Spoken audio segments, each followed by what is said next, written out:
Am I the asshole for asking for sex on our wedding anniversary after my wife gave birth? Original post: I'm a 28-year-old man, and my wife is 29. Our daughter will be 7 months old in September. We've been together for almost 5 years and will be celebrating our second wedding anniversary soon. We live in a place surrounded by family, but they're all at least 2+ hours away. We both work full-time, so our daughter goes to daycare. We have 3 cats, and while we make ends meet, we save a bit for small adventures or emergencies. My wife has PTSD from giving birth. She's scared that having sex might lead to complications or another pregnancy. Her pregnancy was high risk, but thankfully, both she and our baby are healthy. However, our bedroom life has been a struggle for 4 years. When we first started dating, we had sex 3-6 times a week. I felt better than ever, physically and mentally. But then something changed. My wife had an issue during sex once, and although her OB assured us it was temporary, things never went back to normal. She switched medications for birth control, ADHD and depression, and her libido vanished.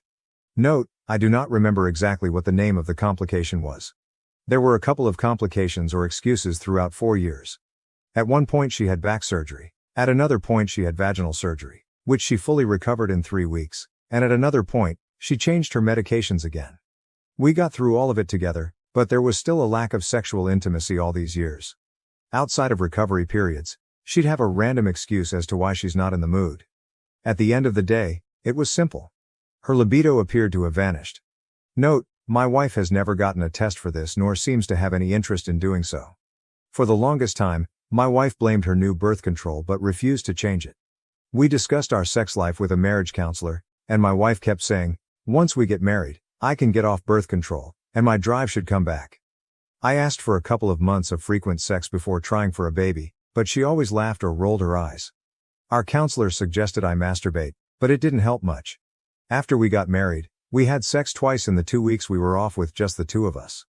At one point, we were stuck in a hotel during our honeymoon due to a hurricane, but she wasn't in the mood. I felt incredibly insecure. She eventually got off birth control, and our sex life improved slightly. We had sex once a month. When I asked if we could try something to boost her libido, she refused.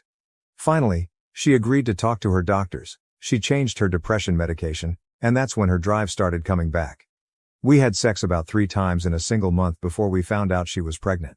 It was July 2023. We were both very excited and happy to finally be having a baby. We jumped on top of each other and it felt like we were going to have sex again. But out of nowhere, my wife rejected me. Gave no reason or explanation. During her pregnancy, we had sex 3 times, once on our anniversary in September 2023, and twice in November of 2023. Since then, we haven't had sex. Not once. There were several times she'd tease me as if we were going to, but never did. It's been 8 long months now with no changes, and it'll be 10 months when we reach our wedding anniversary in September. Last weekend, we were on a road trip listening to the 2 Hot Takes podcast. There was a story about a husband with a dead bedroom for 3 years. My wife noticed I was getting depressed and put her hand on my shoulder. After the story, she assured me she loved me but needed time to recover from her PTSD. I was frustrated as I know our bedroom has been dead for way longer than that. I had brought up wanting us to go to counseling, but she almost immediately changed the subject. A few days later, I brought up our wedding anniversary. I was hoping that we'd possibly be able to have sex if she consented to it. My thought was us staying in a hotel room with just the 2 of us. She just says, maybe, but we have our daughter now. I asked about having one of our mothers babysit for a weekend. She said no, that's too long to be without her. I asked about a night. She said no, she doesn't want to sleep without her in the room yet. We have before, but we were in the house and one of our mothers had her with them. I then asked if we'd just have a few hours by ourselves in the evening, when we leave to go back home to our daughter and we'd just have a few hours in a hotel. She again said no. I replied, I just want to be able to be intimate with you again. I miss you so much and I want to be close to you. I'm here for you and I know you're going through a lot and have PTSD, but I'm trying my best to try and make this work. My wife just replies, I know. Then she will either walk away or change the subject. We've had a multitude of the same conversations in different ways for a couple of years. Every time we're sitting down alone and having a serious conversation. My wife acknowledges my feelings but rejects my suggestions and doesn't offer alternatives. She always says one of the following. I'm working on it, but never gives me an update as to what she's doing. I don't want to have sex with anyone right now. Which gives me chills because she says, with anyone. I know, and you keep bringing it up, while trying to be polite, but sounds upset. The years of rejection are starting to get to me harder than the past 4 years. I have no intention of ever leaving my wife as I love her so much and she's my person. Sex is something that has proven to help both of our mental health when regulated, but now, I'm not sure if things will ever be like they used to be or even close. Am I the asshole to ask for just a few hours for us to be alone to at least try to have sex on our anniversary? AITA has no consensus bot. OOP received mixed reactions. Relevant comments. Comment 1, NTA. I will ask, is the resentment you are feeling right now greater than your love for her? Honestly, with how long it's been dead, anything she says is gonna be an excuse. She has so many chances to fix it but she doesn't want to. But of course it'll get thrown back onto you. Wait until you hear if only you did this or this. OOP, I wouldn't say it's resentment. I'd say I feel distant from her just only sexually. My love for her is way above it though.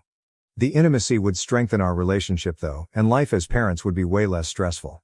Comment 2. Honestly, I don't know what to say. Yuri obviously not the and you know it too, but really this is something she genuinely needs to properly focus on and get it checked out. This can't just be PTSD because like you mentioned this has been happening from way before. She's slowly killing you from the inside and you both are too blind to see it emo. You want to stay with her cause you love her. And I completely get it and praise you for it, but come on, you need to love yourself too. Just reading this I can sense how depleted your self-esteem is. That can't be good. I've had issues with self-esteem since high school. I'm also autistic. Things that make one person sad I feel devastated. Things that make someone happy makes me overly excited. In the past, I'd masturbate, or work out to let off steam. Sex with her outmatches anything that's ever helped with my depression and anxiety. It's even helped with my OCD. Since I've been without it for so long, now I'm just more on edge. When it comes to confronting people, it's very hard for me. So when my wife and I would have these conversations, it took a lot for me to get to that point where I could talk about it comfortably. Getting rejected afterwards just puts me back down. Update. I was shocked when I woke up this morning to so many comments. It feels great to be a part of a community with so many people. Thank you to everyone helping me through this. I have a legit update to my story and I want to answer some questions as well. The first is actually about the first complication that happened when we were dating for about 6 months. I did some digging at my old messages and remembered she had gotten a cut inside of her from my fingernail. We didn't notice it until we were having sex and it wasn't big enough to where it needed stitches. The medications were to prevent infection. Coincidentally, when she got the medications to prevent infection, my wife changed all her medications. They were starting to clash with each other, making her either have nausea, headaches, stomach pain, or she'd feel sadder than usual. Her psychiatrist helped her with her ADHD and depression medications while her OB helped with her birth control. The mix of the three caused the symptoms, not the sex altercation. There were a few unfortunate times where I accidentally cut her again, but they all went away on their own and were very, very tiny. My wife told me it's fine and she's content to keep going. With my eczema, I've had an issue with being very itchy pretty much my whole life. This made my fingernails over time super sharp. I have to cut them frequently just to not accidentally cut myself. My nails chip every now and then, which also doesn't help. My wife has been very loving and understanding with this issue for me and has never judged me for it. Later on, the surgery she had was a small mass. At first we thought it was cancer, but it was tissue. We got it out and the recovery period was 3 weeks. My wife initiated sex the second that ended. This was all before her back surgery. Nothing else alarming or concerning after that and no surgeries on the inside again. Now to her back surgery. She had surgery at L5S1, spinal fusion. This causes chronic pains that come back if she does too much lifting or outserts herself. I helped her through the entire process from when her back started hurting, her surgery, and after. It was the first time she was having surgery in a hospital where she needs to have anesthesia. She was very scared, but she brought it up to all her friends and family that she couldn't have done it without me. She was told she couldn't have sex for 6 weeks. Ironically, she kept asking for sex and I had to tell her no. The doctor was very persistent in telling us not to as it could mess with the spinal fusion. So I had to keep saying that. The second it was 6 weeks, she jumped on top of me. My wife had to change her medications a couple of times after this over a couple of years. She had told me she's trying to fix 3 things: being able to focus, having a higher sex drive, and being less depressed. There were ups and downs, and sometimes our bedroom was dead for months while others not. Nothing was consistent, which neither of us liked. Getting updates didn't always happen, but she'd express that she wants to have sex, but has no drive. My intrusive thoughts interpret that as, she doesn't want me. I'd like to answer one more question before the update. Divorce isn't an option because I never want to spend the rest of my life without her. The teasing bothers me, yes. The lack of sex for months bothers me, yes, but nothing would hurt me more than to be without her. I take her out to dinner, I help whenever I can around the house, I'm always there for her and my daughter, and we cuddle at least 5 times a day if not more. When it comes to sex, it does make this huge positive impact on our life and in our marriage. I will do whatever it takes to be with my wife and daughter for the rest of my life. Now, on to the update. I was working from home and I came to sit with my wife and I picked up our daughter and sat on the couch. At first, my wife asked what I wanted for dinner. I was asking about what food we had and she said she wasn't sure, so I checked.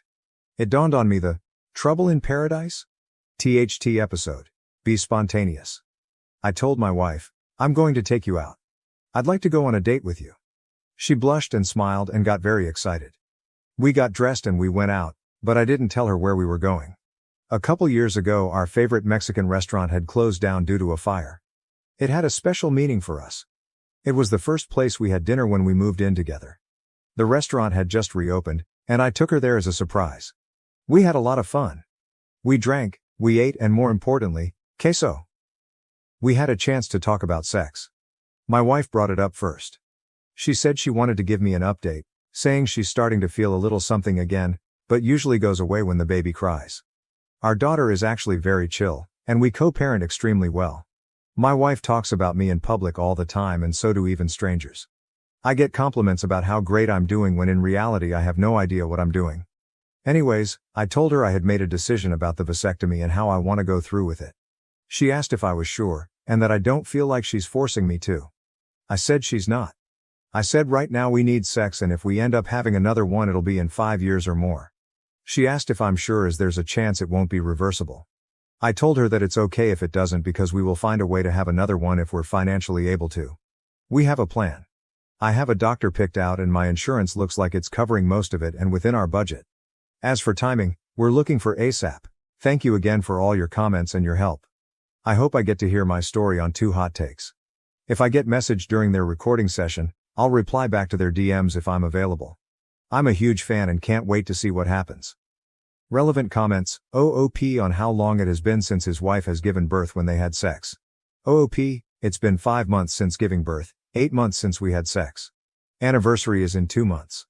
From what I read online, it's common to not desire sex for at least a year since giving birth.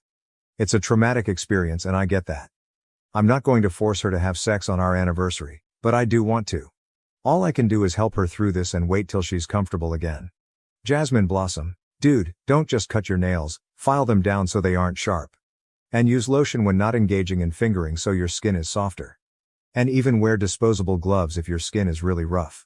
You don't want to expose her to numerous cuts and abrasions because over time that can introduce bacteria resulting in more infections.